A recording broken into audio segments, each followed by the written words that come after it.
Ողջույն բոլոր նրանց, ովքեր նոր են մեզ միացել, լրատվական ռադիոյի եթերում իր աշխատանքն է շարունակում Սեյրան Սուվարյանի հեղինակային կայուն զարգացում պլյուս հաղորդում, այսօր մենք խոսում ենք կանխատեսումների մասին։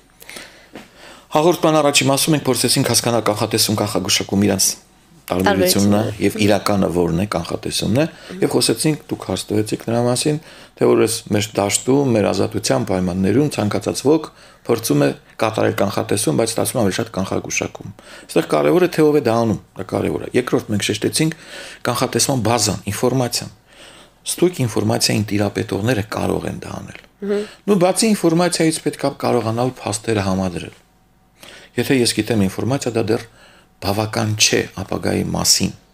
ինչ որ մի գաղափար ինչ որ մի բան ասել ամեն ինչ սկսում է նրանից որ մարդիկ կատարում են պրոգնոզ ասեցինք դատողություն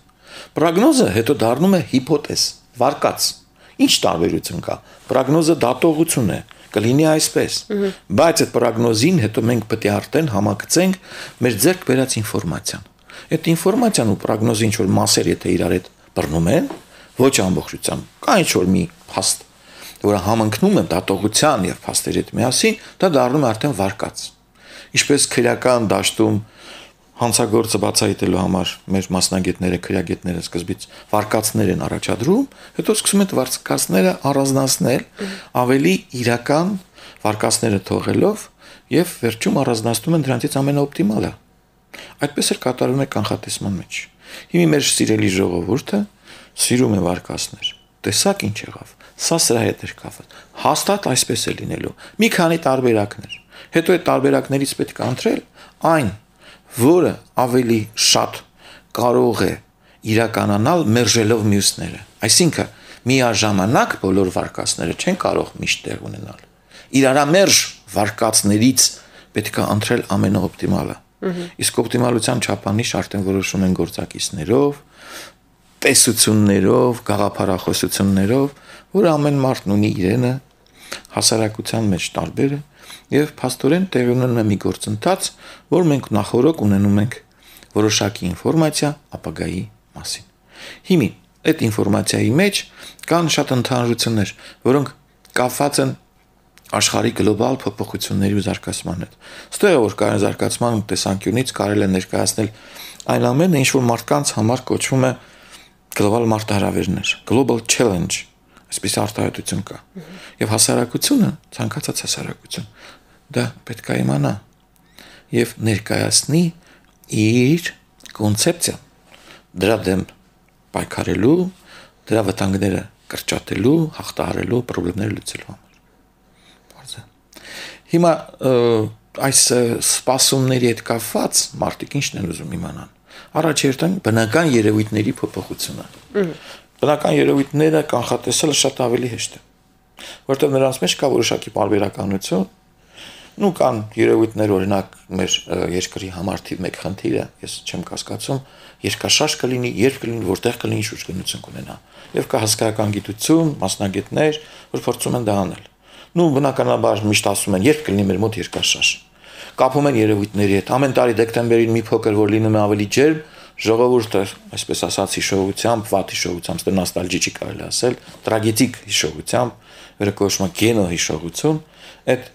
դրա հիման վրա ասում են, վայ, կարող է լինել նույնատիպ երկաշարժ։ Այսինքն զուգահեռներ է տանում երևույթների հետ եւ փորձում է հասկանալ։ Մեր սիրելի տատիկներն ու պապիկները, երբ որ պահուստ են հավաքում ձմռան նման, ինչքան շատ, ինչքան քիչ, ձմեռը երկար կլինի թե չէ, համեմատում են սոխի կեղևի հետ։ Այսօր էլ են այդպես անում, բայց սխալվում են, ինչու՞։ Որտեղ մեր շուկայում վաճառում է թուրքական, ռուսական ցակման սոխի կեղև, նա հաստ է բարակ, նա վերաբերվում է Ռուսաստանի, Թուրքիայի միջավայրին ուրախ տաղան։ Այո, կա որոշակի բնության մեջ երևույթներ, որոնք նախորոք պատրաստվում են արհավիրքներին, փոփոխություններին եւ փորձում են այդ սոխի կեղևով կանխատեսել Հայաստանի ձմռա եղանակը։ Սա այնպեսի օրինակ է, որ ցույց է տալիս ինչ թյուրիմացություններ են լինում այդ իրավիճակում։ Այսինքն գլոբալ մարտահրավերների մի խմբականակ, որոնք կապված են բնական երևույթների, նրանց փոփոխությունների, աղետների, դրանց ընկալման եւ այլն, ստեղծում են քաղաքականություն, ինստիտուտներ։ Մենք ունենք սեյսմիկ ծառայություն, բավական հայտնի աշխարհում։ Այդ դժբախտությունից հետո մենք դա ուշադրություն դարձեցինք եւ տեսանք, բայց այդպիսի ծառայություններ պետք է լինեն ամենուրեք։ եւ որպես սերվիսի մասնագետ, դա նույնպես ծառայություն է։ Մենք պետք է պաշտպանվենք բնական աղետներից։ Երկաշարժ, ջրեղեղ, երաշտ, կարկուտ։ Դրա հետ կապված ինչքան կարելի է խոսել։ Ամեն տարի գալիս են մեր գարուն ամառ այդ անցման ժամանակները, կարկուտը դառնում է հավիրք մեր գյուղատնտեսության համար։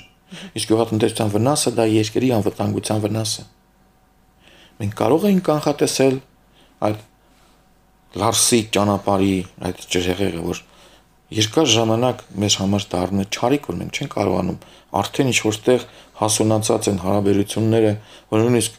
մեծ Պուտինն ասում է, որ հայկական գյուղատնտեսական մթերքը սկսել է մի քանի անգամ ավելանալ ռուսական շուկայում։ Այդ խոսքից հետո ինչ տեղ ունեցավ։ Ջրեղեղ ճանապարհը փակվեց, կուտակումներ, գյուղատնտեսական մթերքները կփչանան, գների փոփոխություն եւ այլն։ Դա պետք է կանխատեսել, դրա մասին պետք է մտածել։ Լավ, կանխատեսեցինք, հետո ինչ անենք։ Մի մեր պաշտպան տրանսպորտի նախարարն ասում է կա այլընտրանք ճանապարհ։ Իսկ այդ այլընտրանք ճանապարհը չի կարող, այսինքն ասում եմ անցումանել։ Բնական երևույթները ինչ որ չափով կարելի է կանխատեսել, այնտեղ էլ դժվարություններ կան, բայց հասարակական քաղաքական երևույթների կանխատեսումը դա ցավ է, դա դարդ է։ Եվ ասում եմ մենք կարող ենք օգտագործել ալտերնատիվ ճանապարհ։ Իսկ այդ ալտերնատիվ ճանապարհը անցնում է Վրաստան, Օսետիա, Ռուսաստան։ Վրաստան, Օսետիա հարաբերությունները կլավանան արդյոք։ Ինչը Հայաստանից Իրանը վաճառը։ Այսինքն կանխատեսումը նրա համար չի, որ ասենք վաղ ցավը տանեմ, ես կանխատեսեցի եւ դեր սիրելի ռադիոկայանով միշտ խոսում են Եվրո 16-ի կանխատեսումների մասին, խաղադրույքներ են անում, հաճույք են ստանում, դա էլ կա։ Բայց կանխատեսումը նրա համար է, որ դու, ինչպես մեր հայ ժողովրդի պատմությունն է ցույց, ունենաս պահեստային տարբերակ, запасной վարիանտ ռուսերեն ասած։ Հա դա էլ է պետք, բայց այդքան մասսայականությունը, ինչպես պայքարել դրա դեմ։ Բոլորը կանխատեսող, ֆուտբոլի մասնագետ են։ Նույնիսկ մարդը չգիտի այդ ֆուտբոլի թիմում ով է աշխատում, ինչ անցել է, ու խաղադրույք է անում։ Այնտեղ էլ է պետք ուսումնասիրել։ Ինչ թիմով է ներկայացել, ինչ կազմով, ինչ անցյալ ունի, ելի նորից այդտեղ պետք է ուսումնասիրություն։ Սա նույնպես կանխագուշակում է։ Իսկ եթե ուսումնասիրողներ կան, մեր երկրում կան հաջողակներ, ճիշտ է այդ բնակավարներում կունենան հաջողություններ։ Իսկ մյուսները առանց տեսնում, տեսար ինքը սրա վրա դրեց, այսքան փող աշխատեց, բայց նա ուսումնասիրել է։ Իսկ ուսումնասիրողն ունի փաստեր, իսկ փաստերն օգնում են ավելի ճիշտ։ Մեր ժողովրդին իմանալով մեր անցյալից մեր վտանգները, մենք պետք է իրավիճակների համար ունենանք պահեստային տարբերակներ։ Սա է կանխատեսման հիմնական վիճակը։ Հանկարծ որ ձմռանը գազը կտրվի, ինչ ենք անելու։ Մենք կանխատեսում ենք, գազը կտրվում է,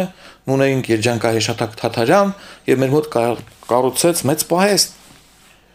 Նա ավելի մեծ պահեստ էր ուզում կառուցել։ Առանձին հասարակական գործիչներ, որոնք հայտնի են բնապահպանների անուններով, թույլ չտվեցին, վտանգ է։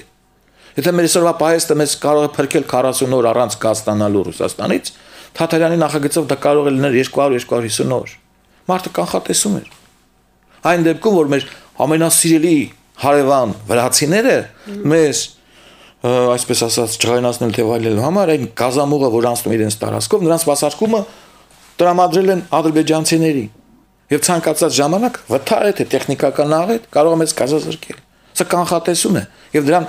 գործողություն ստեղծել պահեստարան։ Այդ պահեստը պետք է լինի ավելի շատ։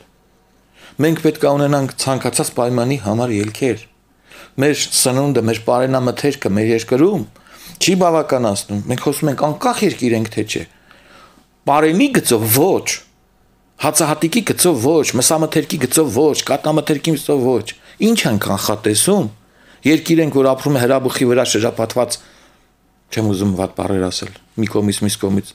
այն մարդկանցով, որոնց մեր համար ունեն նկարտումներ միշտ։ Մենք պետք է մտածենք, կանխատեսենք ելքերը, պահեստավորենք, պատրաստվենք։ Եվ դրա փորձերը կան։ Սեյսմիկ ծառայությունից նորից օրինակ բերենք։ Ճապոնական ցանկացած քաղաքացի պատրաստ է ամեն օրվա երկրաշարժի, որը կարող է լինել 8-9 բալ։ Իսկ մեր աղետը, որ տեղի ունեցավ 88 թվականին, մեր դպրոցների երեխաների մեծ մասը կործանվեցին, որտեղ պատրաստված չէին հոգեպես դիմակայելու։ Շենքից փախնում կանգնում են ուրիշ շենքի տակ։ Պատրաստվել է պետք։ Կանխատեսումը մարդուն պատրաստում է աղետները, արհավիրքները շրջանցելու, դիմակայելու այդ գլոբալ մարտահրավերների վնասը կրճատելու համար։ Այսինքն կանխատեսումը ինքնանպատակ չէ։ Կանխատեսի եւ պատրաստվի։ Կանխատեսի եւ պատրաստվի, որովհետեւ ընթացքում ժամանակի մեջ փոփոխությունների այլընտրանք պետք է ունենաս։ Շատ լավ, պարոն Սվարյանին, այժմ կրկին կդմիջենք կարճ լրահոսով եւ կշարունակենք։